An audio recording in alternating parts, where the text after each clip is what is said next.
ஜெய் சாயிராம். உன்னுடைய அனைத்து பிரச்சனைகளையும் என்னால் உடனடியாக தீர்த்துவிட முடியும். ஒரே நொடி போதும். ஆனால் நான் அப்படி செய்துவிட்டால் நம்பிக்கை, பொறுமை என்னும் பாடத்தை நீ எப்பொழுதுதான் கற்றுக்கொள்வாய்? என் பிரியமான பிள்ளைக்கு நம்பிக்கை, பொறுமை என்ற பாடம் மிக மிக அவசியமான ஒன்று. அது உன்னிடம் இருந்தால் எதற்குமே நீ கவலைப்பட வேண்டிய அவசியமே வேண்டாம். நான் எப்பொழுதும் உன்னுடனேயே இருந்து கொண்டிருக்கிறேன் என்று மீண்டும் மீண்டும் உனக்கு வலியுறுத்தி கொண்டே இருக்கிறேன். சாயப்பா இருக்க உனக்கு ஏன் மனக்கவலை? நம்பிக்கையோடு, அதே மகிழ்ச்சியோடு, அதே சந்தோஷத்தோடு இதை இன்று நம்பிக்கையோடு கேட்டுவிட்டு இந்த நாளை துவங்கு. இன்று இரவுக்குள் ஏதாவது ஒரு ரூபத்தில் வந்து உன் வாழ்வில் அதிசயத்தை உன் சாயிதேவா நிகழ்த்தியே தீருவேன். ஒவ்வொரு கணமும் நீ என்னையே நினைத்து கொண்டிருக்கும் பொழுது அந்த கணம் ஒவ்வொரு நிமிடமும் நான் உன்னை காப்பாற்றாமல் எப்படி விட்டுவிடுவேன் என்று உன் மனம் சிந்தனை செய்கிறது. எனக்காக உனக்கு வரும் கஷ்டத்தை சகித்துக்கொண்டு நீ அப்படியே ஏற்றுக்கொண்டால் உன் வாழ்க்கையில் இனி கஷ்டம் வராமல் நான் பார்த்துக்கொள்வேன். உனக்கு வரும் கஷ்டத்தை என் கஷ்டமாக பாவித்து நான் அதை அப்படியே ஏற்றுக்கொள்வேன். உன் வாழ்வில் புதிய வழியை காண்பிப்பேன். என்னுடைய புனித தலத்திற்கு வந்து நீ நடந்தால் நீ செய்த அத்தனை பாவங்களுக்கும் ஒரு முற்றுப்புள்ளியை நான் வைத்து விடுவேன். எப்பொழுதுமே சோர்ந்து போய்விடாதே. என் பிள்ளையாகிய நீ சந்தோஷமாக இருக்க வேண்டும் என்பதே உன் சாயப்பாவின் ஆசை. உன் வாழ்க்கைக்கு தேவையான அத்தனையும் நான் உனக்கு வழங்கிக் கொண்டே இருப்பேன். உன் வாழ்க்கைக்கு எது நல்லது, எதை கொடுத்தால் நீ மகிழ்ச்சியாக இருப்பாய், எதை கொடுத்தால் ஆனந்தமான திருப்திகரமான வாழ்க்கையை வாழ்வாய் என்பது உன்னை விட உன் சாயப்பாவிற்கு நன்றாகவே தெரியும். எதை எப்பொழுது எந்த நிமிடம் உனக்கு கொடுக்க வேண்டும் என்பதை நான் நன்கு அறிந்து கொண்டுதான் இருக்கிறேன்.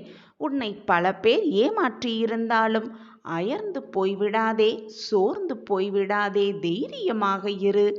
எத்தனை இழப்புகள் வந்தாலும் சோர்ந்து மட்டும் போய்விடாதே, நம்பிக்கையை இழந்து விடாதே.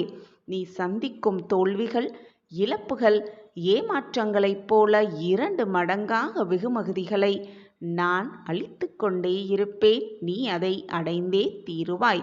வாழ்க்கையில் நீ இன்று கஷ்டப்படுவதைப் போலத்தான் உலகில் இருக்கிற அனைவரும் ஏதோ ஒரு நாள் கஷ்டப்பட்டு இருப்பார்கள் என்பதை மனதார உணர்ந்து கொள். இந்த உலகத்தில் நீ மட்டும்தான் கஷ்டப்பட்டு கொண்டிருக்கிறாய் என்ற எண்ணத்தை முதலில் உன் மனதிலிருந்து தூர எறிந்துவிடு. கஷ்டம் என்பது எல்லோருக்கும் சமமானதுதான். அவரவர் செய்த பாவ புண்ணிய கணக்குப்படி, அவரவர் செய்த கர்மாப்படி அவரவர்கள் வாழ்க்கையில் இன்பத்தையும் துன்பத்தையும் மாறி மாறி அனுபவித்துதான் ஆக வேண்டும். அவரவர் கர்மாவை கழித்தேதான் ஆக வேண்டும். இதுதான் வாழ்க்கையின் நியதியும் கூட. துன்பப்படாத மனிதனே கிடையவே கிடையாது. அவரவர் கர்ம வினைகளின்படி அதை அனைவரும் அனுபவித்துதான் ஆக வேண்டும். தவறு இழைத்தவர்கள் எவராயினும் தண்டனை உண்டு என்பதுதான் நிதர்சனமான உண்மை. உனக்கு நிச்சயம் வெகுமதிகளை அள்ளி அள்ளி தருவேன். இமைப்பொழுது உன்னை விட்டு நான் விலக மாட்டேன். என் பார்வை எப்பொழுதும் உன் மீதுதான் இருக்கும். இழந்தது இழந்ததாகவே இருக்கட்டும். நீ இழந்தது அனைத்தும் உன் நலனுக்காகவே நடந்தது என்பதை உணர்ந்து கொள்.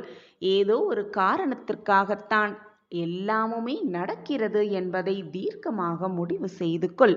என் ஆசிர்வாதங்கள் என்றும் உனக்கு துணையாக நிற்கும். நீ எதிர்பார்த்த ஆரோக்கியம், நிம்மதி, செல்வம், மகிழ்ச்சி, சந்தோஷம், அற்புதம், அதிசயம், உறவுகளும் உன்னை தேடி வரும். எல்லாம் உன்னை தேடி வரும். இனிமேல் நீ நினைத்ததெல்லாம் நடக்கும், தொட்டதெல்லாம் துவங்கும். நான் உன்னை கைப்பிடித்து நடந்து கொண்டிருக்கிறேன். என் பாதை எப்பொழுதும் உன்னை வெற்றி பாதைக்கு தான் அழைத்து செல்லும். நீ எப்போதும் வாய்மையை கடைப்பிடி. நீ அளித்த வாக்குறுதிகள் யாவற்றையும் நிறைவேற்ற வேண்டும். விசுவாசமும் பொறுமையும் அதிகமாக பெற்றுக்கொள். நீ எங்கே இருந்தாலும் எல்லா நேரங்களிலும் நான் உன்னுடனேயே இருப்பேன் என்பதை மட்டும் எப்பொழுதும் மறந்து விடாதே. உனக்கான நல்ல காலம் ஆரம்பமாகிவிட்டது. அப்படியே உனது கஷ்டங்களும் பிரச்சனைகளும் முடிந்து போகும். எல்லா துன்பங்களும் விலகி புத்துணர்வோடு நீ இருக்கத்தான் போகிறாய். நம்பிக்கையோடு இரு. ஏன் இப்படி துவண்டு போயிருக்கிறாய்? நீ துவண்டு போய் தைரியம் இழந்து இருக்கும் அளவிற்கு எந்த காரியமும் இதுவரை நடக்கவில்லை. இனியும் அப்படி நான் விட்டு விடமாட்டேன். நீயே தோற்றுவிட்டது போல ஒரு பொய்யான எண்ணத்தை உனக்குள் உருவாக்கி உன்னில் இருக்கும் நிம்மதியை இழந்து கொண்டிருக்கிறாய். நிம்மதி இல்லாமல் எப்படி நீ வாழ்வாய்? உன் நிம்மதியை விட வெற்றி தோல்வி பெரியது அல்ல என் பிள்ளையே. அதை நன்றாக பதிய வைத்துக்கொள். மனதில் நிம்மதி இருந்தால் எல்லாமுமே வந்துவிடும் வாழ்க்கையில். உன் நிம்மதியை சீர்குலைக்கும் அளவிற்கு ஒரு வெற்றியோ தோல்வியோ அதில் உன்னிலிருந்து தூரமாக வைத்துவிடு. வெற்றி என்பது ஒரு விஷயத்தை கையில் எடுத்து அதற்கான நுட்பங்களை கற்று அதனில் போட்டியிட்டு உழைத்து வெல்வதுதான் வெற்றி. தோல்வியோ வெற்றி என்பதை விட அதிக கற்றுத்தரும் ஒரு ஆசான். ஒரு ஆசான் கற்றுத்தரும் பாடம் அனைத்தும் நமக்கு தோல்வி கற்றுக் கொடுக்கும். ஒரு ஆசான் கற்றுத்தரும் அனைத்தையும் ஒரே ஒரு தோல்வி கற்றுக் கொடுத்துவிடும். தோல்விக்கு நிறைய ரூபங்கள் இருக்கும். துரோகம், ஏமாற்றி வெல்வது என நிறைய விஷயங்கள் சேர்ந்து தோல்விகள் வரும். ஆனால் எப்பொழுதும் துவண்டு விடாமல் இருந்தாலே போதும். வெற்றியை மிக சுலபமாக தக்க வைத்து கொள்ளலாம். நம்பிக்கையோடு இரு. எது வந்தாலும் துவண்டு போய் வாழ்க்கையே போய்விட்டது என்று அப்படியே உட்கார்ந்து விடாமல் எது வந்தாலும் தைரியமாக எதிர்த்து நின்று போராடு. உன் வாழ்க்கையில் வெற்றியடைவதற்கான அத்தனை வழிகளையும் நான் உனக்கு காண்பிப்பேன். இனி நீ எடுத்து வைக்கும் எல்லா அடியும் உனக்கான வெற்றி அடிகளாகத்தான் இருக்கும். இது உன் சாயப்பா உனக்காகவே செய்து கொடுக்கும் சத்திய வாக்குதான். இன்று உன்னிடம் இதை சேர்க்க வேண்டும் என்ற முடிவோடுதான் உன் அப்பா உன்னை தேடி வந்திருக்கிறேன். இன்று நீ வேண்டியது எல்லாமே உனக்கு நிறைவேறும். இப்பொழுது உன் வாழ்க்கையில் நடக்கும் இந்த பிரச்சனைக்கும் நிம்மதியில்லாமல் தவித்து கொண்டிருக்கிறாயே, இந்த சூழ்நிலைக்கும் யார் காரணம் என்று உனக்கு தெரியுமா? உன்னை சுற்றி நடக்கும் பிரச்சனை எதுவாக இருந்தாலும் அதற்கு யாராக காரணமாக வேணுமானாலும் இருந்து போகட்டும். அதை பற்றி இப்பொழுது நீ கவலைப்பட வேண்டிய அவசியமே இல்லை. ஏனென்றால் உனக்கு பிரச்சனை தருபவர்களை பார்த்து கொள்வதுதான் இந்த சாயியின் வேலை. அதை பற்றி நீ கவலைப்பட வேண்டிய அவசியமே இல்லை. உன்னை பார்த்து கொள்வது எப்படி இந்த சாயியின் பொறுப்போ அதே போல உன்னை வேதனைப்படுத்துபவர்கள், உன்னை பிரச்சனைக்கு ஆளாக்குபவர்களை பார்த்து கொள்வதும் உன் சாயியின் பொறுப்புதான். ஆனால் உன் மன வேதனை, உன்னுடைய மன கஷ்டங்கள் அனைத்துக்கும் நீதான் பொறுப்பு. நீ மனதில் நிம்மதியில்லாமல் தவிப்பதற்கு நீயே காரணம். ஆம், உன்னுடைய மனம்தான் காரணம். மற்றவர்கள் நம்மை பற்றி என்ன நினைப்பார்கள், நாம் இதை செய்தால் மற்றவர்கள் என்ன எண்ணுவார்கள் என்று தேவையில்லாமல் மற்றவர்களை நினைத்து நினைத்து உன் மனதை போட்டு நீ குழப்பிக் கொள்வதால் தான் இந்த மன நிம்மதி உன்னிடம் இல்லாமலேயே இருக்கிறது. அது உனக்கு புரிகிறதா? அல்லது புரிந்தும் புரியாதது போல் இப்படி பாவனை செய்து கொண்டிருக்கிறாயா? உன்னை பற்றி நீ என்ன நினைக்கிறாய் என்பதுதான் முக்கியம். உன்னை பற்றி மற்றவர்கள் என்ன நினைக்கிறார்கள் என்பதற்கு நீ முக்கியத்துவம் கொடுக்க ஆரம்பித்து விட்டால் உன்னையே நீ தாழ்த்திக் கொள்வதற்கு சமம். தாழ்த்திக் கொள்வதற்கு நீ துணிந்து விட்டாய் என்றுதான் அர்த்தம். உன்னுடைய செயல்களுக்கும் உன்னுடைய எண்ணங்களுக்கும் உன் எண்ணங்களை மதிப்பு கொடுக்காமல் மற்றவர்கள் என்ன எண்ணுவார்களோ என்று நீ மதிப்பு கொடுக்க ஆரம்பித்து விட்டால் உன் செயல்களும் நன்றாக நடக்காது. உன் எண்ணங்களும் எப்பொழுதுமே எதிர்மறையை நோக்கியே சென்று கொண்டிருக்கும். அதை நினைத்து மற்றவர்கள் என்ன சொல்லுவார்களோ என்பதை நினைத்து நினைத்து வேதனைப்பட்டு கண்ணீர் சிந்துவதையே வழக்கமாக வைத்திருக்கிறாய். நீ முன்னேற வேண்டும், வெற்றியடைய வேண்டும், வாழ்க்கையில் ஜெயிக்க வேண்டும் என்று நீ எடுத்து வைக்கும் ஒவ்வொரு அடியும் உன்னுடைய இந்த எண்ணத்தாலே அழிந்து விடுகிறது. முளையிலேயே முயற்சி சாகடிக்கப்படுவதால் உன் வாழ்க்கையில் முன்னேற்றம் எங்கிருந்துதான் வரும்? எப்படித்தான் வரும்? உன்னை பற்றி நீ முழுமையாக அறிந்திருக்கிறாய். அதேபோல் உன்னை பற்றி உன் சாயி அதிகமாகவே அறிந்திருக்கிறேன். இப்படி உன்னை பற்றி சொல்வதற்கு உன் சாயியை தவிர வேறு யார் இருக்க முடியும்? அது போதாதா உனக்கு? உன்னுடைய அபிப்பிராயத்துக்கு முதல் முக்கியத்துவம் கொடு. மறந்தும் கூட மற்றவர்கள் என்ன எண்ணுகிறார்கள் என்பதை சிந்தனை செய்யாதே. சிந்தனை செய்துவிட்டால் உன் வாழ்க்கையே வீணாகிவிடும். உன் மன நிம்மதியை நீ கெடுத்து கொள்ளாமல் இருந்தால் இப்பொழுது உன் மனதில் என்ன ஓட்டம் ஓடுகிறது? என்ன நினைத்து கொண்டிருக்கிறாய்? வாழ்வு எப்படி இருக்க வேண்டும் என்று ஆசைப்படுகிறாய்? அனைத்தும் உனக்கு சுபமாக நிகழும்படி நான் பார்த்து கொள்கிறேன். இன்று உன்னுடைய வேண்டுதல்கள் எல்லாமே நிறைவேறும். நான் நிறைவேற்றி தருகிறேன். இன்று உன் சோகத்தின் கடைசி நாள். இன்னும் சில மணி நேரமே அதிர்ஷ்டம் உன் வீட்டு கதவை தட்டும். வரவேற்று சந்தோஷமாக உன் வாழ்க்கையை தொடங்கு. உன்னை சுற்றி உள்ளவர்களை நீ மகிழ்ச்சியாக வைத்திருக்க விரும்பினால் முதலில் நீ மகிழ்ச்சியாக இரு. உன்னிடம் இல்லாத ஒன்றை நீ யாருக்கும் கொடுக்கவே முடியாது. உன் மனதை மகிழ்ச்சியாக வைத்துக்கொள். பொறுமை, விட்டு கொடுத்தல் இரண்டும் மிக மிக முக்கியம் மனித வாழ்க்கையில். ஆனால் இவை இரண்டிற்கும் எல்லைகளும் உண்டு. அன்புக்கு மட்டும் என்றுமே எல்லையே இல்லை. எனவே மற்றவர்களிடம் எப்பொழுதும் அன்பாக இரு. மாற்றங்கள் என்ற ஒன்றே இந்த உலகில் இறைவன் தோற்றுவித்த மாறாத நியதி.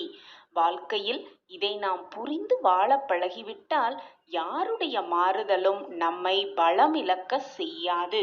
கண்மணியே, நீ இழந்ததை நினைத்து வருந்தினால் இருப்பதையும் இழந்து விடுவாய். இருப்பதை நினைத்து மகிழ்ந்தால் இழந்ததையும் அடைந்தே விடுவாய். கண்மணியே, உன்னுடைய வாழ்க்கையை நினைத்து ஏன் இவ்வளவு பதற்றம்? நான் உன்னுடன் தானே இருக்கிறேன். நீ என்னை மனதார அழைத்தால் ஓடோடி வரும் தூரத்தில் தானே உன் அப்பா இருக்கிறேன். உனக்கானது நிச்சயம் ஒரு நாள் வந்து சேரும்.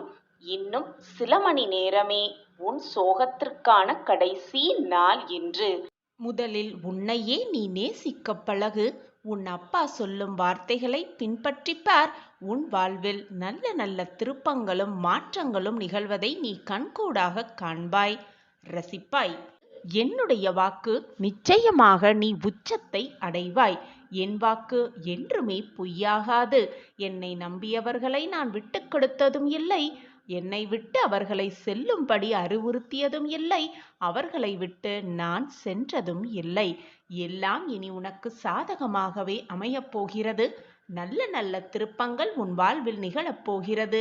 நீ நினைப்பதெல்லாம் நடக்கப் போகிறது. இது உனக்கான ஆறுதல் வார்த்தை இல்லை என் குழந்தையே, சர்வ நிச்சயமாக பலிக்கப் போகும் வார்த்தைகளே. விரைவில் உன் சோகத்திற்கு ஒரு முடிவு வரும். விடியலில் உனக்கான நிச்சயமான சந்தோஷம் காத்து கொண்டிருக்கிறது. உன் வாழ்வின் திருப்பு முனையை நழுவ விடாதே. உனக்காக இன்ப அதிர்ச்சி பல காத்து கொண்டுதான் இருக்கிறது. உன்னையே நீ மாற்றிக்கொள். பின் உன் வாழ்க்கையை நீ சுலபமாக மாற்றிக்கொள்ளலாம். உன் வாழ்வில் சந்தோஷம் சேர்க்கும் நபரை நீ நிச்சயமாக சந்திப்பாய். உன் வாழ்வில் திருப்பு முனையாக அது அமையும். அந்த நபரோடு சேர்ந்து மகிழ்ச்சியாக உன் வாழ்க்கையை நீ பயணிக்கப் போகிறாய். நல்ல திருப்பம் வந்து கொண்டே இருக்கிறது உன் வாழ்வில். உன் தீராத பிரச்சனை நிச்சயமாக முற்றிலுமாக தீரப்போகிறது. வெகு நேரமாக நான் இந்த வாக்கை உன்னிடம் சொல்லிக்கொண்டே இருக்கிறேன். இது வெறும் ஆறுதல் வார்த்தைகளாக நினைத்து விடாதே. சர்வ சத்தியமான வாக்கு. பலிக்கப் போகும் வாக்கு.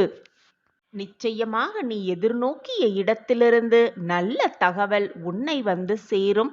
நான் அதை மாற்றியமைப்பேன் உனக்காகவே. நல்ல நல்ல வாய்ப்புகளை நான் உனக்காக உருவாக்கி இருக்கிறேன். அந்த வேலை செய்து கொண்டுதான் இருக்கிறேன். எல்லாம் உனக்கு காலதாமதம் ஆவது போல தெரிந்தாலும் அனைத்தும் உனக்கு நல்ல விதமாகவே முடியும் நேரம் வந்துவிட்டது. அந்த நல்ல நேரம் வந்தவுடன் நீ உன் சாயப்பாவின் அற்புதத்தை உணர்ந்து கொள்வாய். கூடிய விரைவில் உன் சாயப்பாவின் அற்புதத்தை உணர்ந்து கொள்ளும் நேரமும் உனக்காக வரும். இது உனக்கான ஆறுதல் வார்த்தை நிச்சயமாக இல்லை என் குழந்தையே. சத்திய வாக்கு, சத்திய பிரமாணம், பலிக்கப் போகும் வார்த்தைகளே. நான் இருக்கிறேன், எதற்குமே கலங்கி நிற்காதே. அப்பா இருக்கிறார் என்ற நம்பிக்கையோடு இரு. அனைத்தும் உனக்கு வசமாகும். உன் வாழ்க்கையில் நீ நினைத்தபடியே எல்லாமே நடந்து கொண்டிருக்கிறது. என் வாழ்க்கை இப்படித்தான் இருக்க வேண்டும், என் வாழ்க்கை நான் இப்படித்தான் வாழ வேண்டும் என்று நீ எப்படியெல்லாம் நினைத்தாயோ அப்படித்தான் உன் வாழ்வே மாறிக்கொண்டிருந்தது. உன் வாழ்க்கையை நீ சந்தோஷமாக வாழ்ந்து கொண்டிருந்தாய். உன் வாழ்க்கையில் இது நாள் வரை நீ காணாத சந்தோஷத்தை, சந்தோஷமென்றால் இப்படியாயிருக்கும் என்று நீயே ஆச்சரியப்படும் அளவிற்கு சந்தோஷத்தை மிக ஆனந்தமாகவே அனுபவித்துக் கொண்டிருந்தாய்.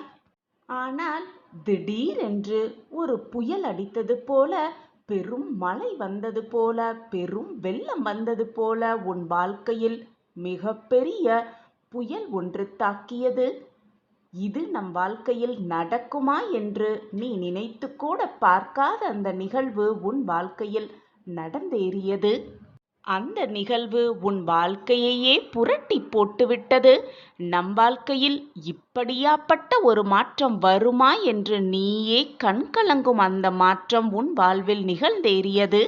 இந்த ஒரு நிகழ்வு நம் வாழ்க்கையில் நிகழாமல் இருந்தால், அந்த ஒரு நிகழ்வு நம் வாழ்க்கையில் வராமல் இருந்தால், இந்த நேரம் நாம் எவ்வளவு மகிழ்ச்சியாக இருந்திருப்போம். ஆனால் அந்த நிகழ்வு நம் வாழ்க்கையில் எப்பொழுது நிகழ்ந்ததோ அந்த நிமிடத்திலிருந்து சொல்லவே முடியாத துயரத்தை அனுபவித்துக் கொண்டிருக்கிறோமே. நம் வாழ்க்கையில் இப்படி ஒரு மாற்றம் வர வேண்டுமா? ஏன் வந்திருக்கிறது?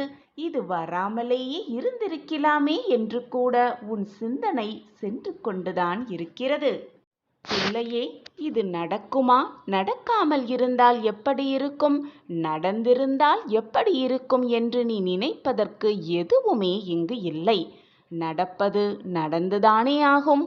உன் வாழ்க்கையில் நடப்பது அனைத்துமே ஏற்கனவே முடிவு செய்யப்பட்டதுதான், தீர்மானிக்கப்பட்ட ஒன்றுதான். ஏற்கனவே முடிவு செய்யப்பட்டதுதான் உன் வாழ்க்கையில் இது நாள் வரை நடந்து கொண்டிருந்தது, இப்பொழுது நடந்து கொண்டிருக்கிறது, இனியும் உன் வாழ்க்கையில் அப்படித்தான் நடக்கும்.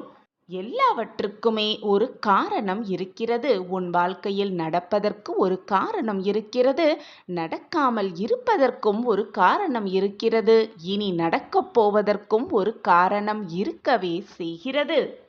நடப்பது எதற்குமே நீ காரணகர்த்தா ஆகிவிடவும் முடியாது, எதற்குமே நீ பொறுப்பாளியாகவும் ஆகிவிட முடியாது. ஏனென்றால் நடப்பது அனைத்தும் என்னுடைய பார்வையில்தான் நடந்து கொண்டிருக்கிறது.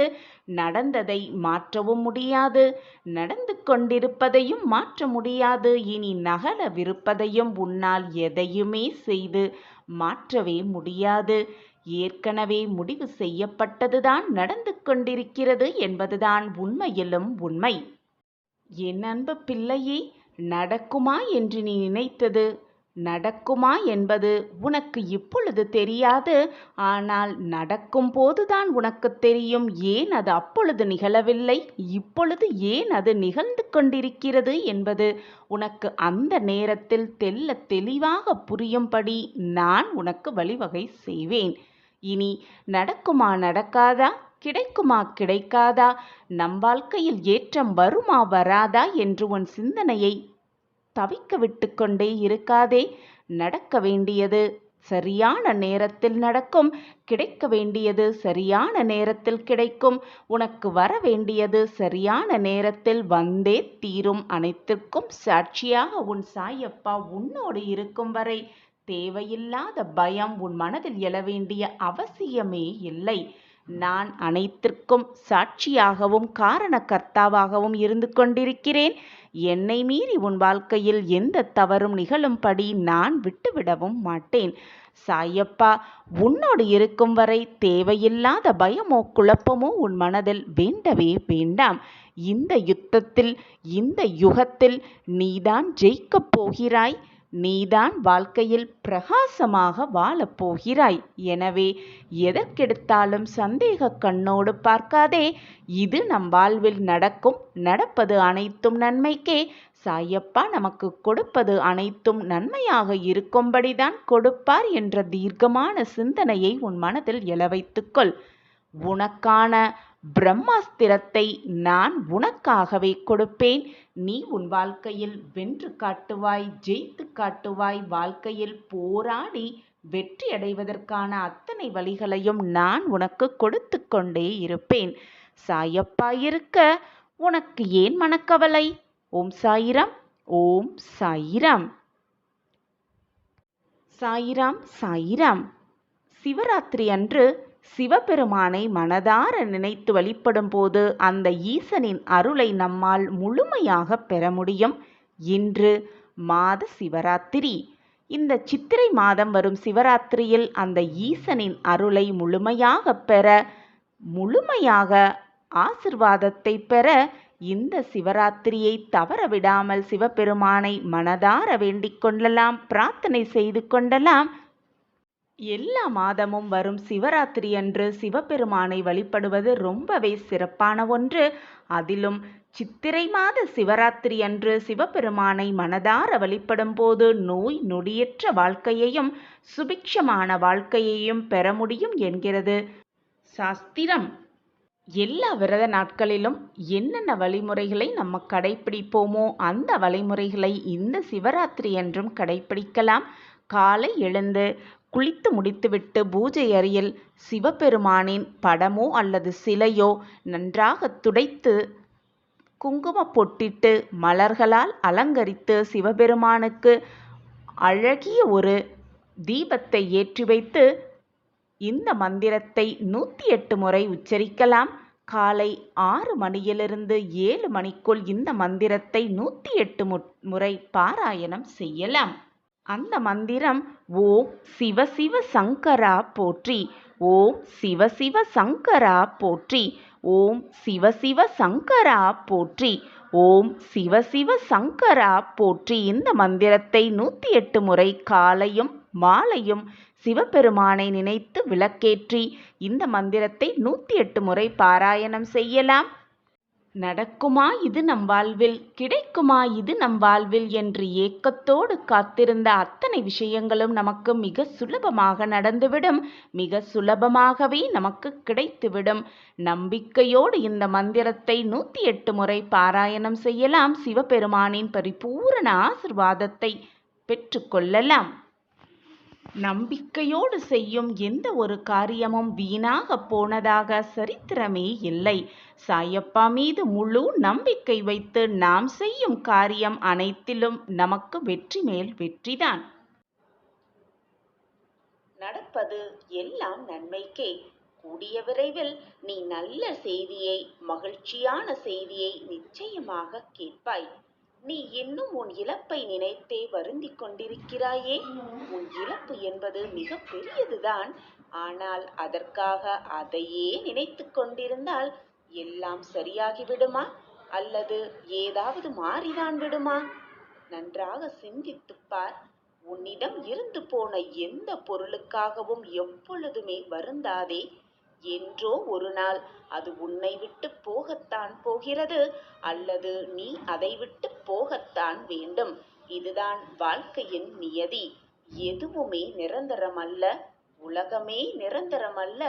உன் உடலும் உனக்கு நிரந்தரம் அல்ல. ராஜாக்கள் கூலிகளாக ஆவதும் கூலிகள் ராஜாக்கள் ஆவதும் தான் உலக இயல்பு. உலகம் மாறிக்கொண்டேதான் இருக்கும். எது உன்னிடம் இருந்து பறிக்கப்பட்டதோ அதை போன்று 1000 மடங்கு உனக்கு கிடைக்கும். நான் கிடைக்க வைப்பேன். அது கிடைக்க நீ தைரியத்தோடு இருக்க வேண்டும். தன்னம்பிக்கையை இழந்து விடக்கூடாது. உன்னுடைய தைரியத்தையும் இழக்காமல் விடாமுயற்சியோடு போராடும் குணத்தோடு இருக்க வேண்டும். அப்பொழுது உன்னிடம் இருந்து எது பறிக்கப்பட்டதோ, உன்னிடம் இருந்து எது விலகி சென்றதோ அதை போன்ற 1000 மடங்கு உனக்கு நான் கிடைக்க செய்வேன். இது உன் சாயப்பாவின் சத்திய வாக்குதான். எல்லோருக்கும் எல்லாமும் வரத்தான் போகிறது என்பதை உணர்ந்து கொண்டால் இது போன்ற இன்பத் துன்பங்களில் நீ சிக்கிக் கொள்ளவும் மாட்டாய், வேதனைப்படவும் மாட்டாய். நீயும் வேதனைப்பட்டு கொண்டு உன்னை சுற்றி இருப்பவர்களையும் வேதனைக்கு ஆளாக்க மாட்டாய். இன்று உன் சாயி தேவா உன்னை தேடி அல்லவா வந்திருக்கிறேன். உன் வாழ்வில் இருக்கும் இருளையெல்லாம் அகற்றி வெளிச்சத்தை மிக பிரகாசமாகவே உனக்கு அளிக்க இதோ உன் சாயப்பா வந்திருக்கிறேன். இனி எப்பொழுதுமே கவலைப்படவே வேண்டாம். தாமதமாகிக் கொண்டே இருக்கிறதே, அனைத்தும் என் வாழ்வில் தாமதமாக நடைபெற்று கொண்டிருக்கிறதே என்று கவலையே பட வேண்டாம். உன் வாழ்வில் நடக்கும் இந்த தாமதங்கள் எல்லாம் உன் வாழ்வில் நீ நினைத்து பார்க்காத பல அற்புதங்களை நிகழ்த்தும் என்பது உன் சாயி தேவாவின் வாக்கு. இது வெறும் ஆறுதல் வாக்கு இல்லை பிள்ளையே, உனக்கான தெய்வ வாக்குதான். மற்றவர்களுக்கு நீ சந்தோஷமாக இருப்பதைப் போல காட்டிக்கொள்கிறாய். எது நடந்தாலும் நான் பார்த்து கொள்வேன். என்னால் எதையுமே மாற்ற முடியாது, அதனால் வருவதை அப்படியே ஏற்றுக்கொள்ளப் போகிறேன் என்று வாழ்வில் பயமே இல்லாதது போல நடந்து கொள்கிறாய். மற்றவர்களிடம் அதை காட்டிக்கொள்கிறாய். ஆனால் உன் மனதில் என்ன இருக்கிறது என்பதை முழுவதுமாக அறிந்தவன் நான் தானே. எனக்கு தெரியாதா உன் மனதில் என்ன இருக்கிறது என்று? எதற்குமே பயப்படாதே, நம்பிக்கையோடு இரு. அனைத்தையும் உனக்கு வசமாக்க உன் சாயப்பா முடிவு செய்துவிட்டேன். இனி நடக்குமா நடக்காதா என்று நீ ஏங்கி தவித்த ஒன்று உனக்கு சாதகமாகவே நடக்கும், உனக்கு சாதகமாகவே நிகழும். வேரூன்றி கச்சிதமாக நிற்பாய். 1000 பேர் உன்னை சுற்றி வந்தாலும் எப்பொழுதுமே அயர்ந்து போகாதே, சோர்ந்தும் போய்விடாதே. நான் ஆழமாக வேரூன்றி நிற்கும் விருட்சம் என்று உன்னை தாக்க வந்தவர்களிடமும் உன்னை துரத்த வந்த துன்பத்திடமும் எதிர்த்து நின்று சொல்லிப்பார். அந்த துன்பமே உன்னை விட்டு விலகி போய்விடும். வந்த வழி தெரியாமல் நாம் அனுபவிக்கும் துன்பத்தை போல் மற்றவர்களும் ஒரு நாள் துன்பத்தை அனுபவிப்பார்கள் என்ற எண்ணம் உனக்கு தெரிந்துவிட்டால், அந்த உண்மை உனக்கு புரிந்துவிட்டால் எப்பொழுதுமே மற்றவர்களின் மேல் கோபப்படவே மாட்டாய். அவர்கள் மனம் விரும்பும்படி எப்பொழுதுமே நடந்து கொள்ளவும் மாட்டாய். நிச்சயமாக அவர்களின் மீது பரிதாபமே படுவாய். இன்று நான், நாளை நீ என்று சொல்லியும் கொள்வாய். அதேபோல் உனக்கு தவறு இழைத்தவர்களை பார்க்கும் பொழுதெல்லாம் இவர்களும் தண்டனைக்கு தயாரானவர்கள்தான் என்பது உன் மனதிற்கு தெல்ல தெளிவாக புரியும்படி நான் செய்து காட்டுவேன். என்ன சூழ்நிலை உன்னை சுற்றி நடந்தாலும் சரி, உன் விருப்பத்தை நான் நிச்சயமாக நிறைவேற்றுவேன். உன்னுடைய பிரச்சனைக்கு நிரந்தரமான தீர்வு என்னிடம் உள்ளது. என்னிடம் அந்த தீர்வு இருக்கும் பொழுது நீ ஏன் மற்றவர்களிடம் போய் தேடிக்கொண்டிருக்கிறாய்? அந்த தீர்வை மற்றவர்கள் மூலமாக கிடைக்குமா என்ற ஏக்கத்தோடும் பார்த்து கொண்டிருக்கிறாய். உன் அப்பாவிடம் இருக்கும் தீர்வை நீ வேறு எங்கு சென்று அலைந்தாலும் தேடினாலும் உனக்கு கிடைக்கவே கிடைக்காது. நானே உனக்கு பிரச்சனையாகவும் இருக்கிறேன், உனக்கு வரும் பிரச்சனைக்கு ஆதாரமாகவும் இருக்கிறேன். நானே உனக்கு தீர்வாகவும் இருக்கிறேன், உனக்கு வந்திருக்கும் பிரச்சனைக்கு ஒரு நல்ல தீர்வாகவும் நானே இருப்பேன்.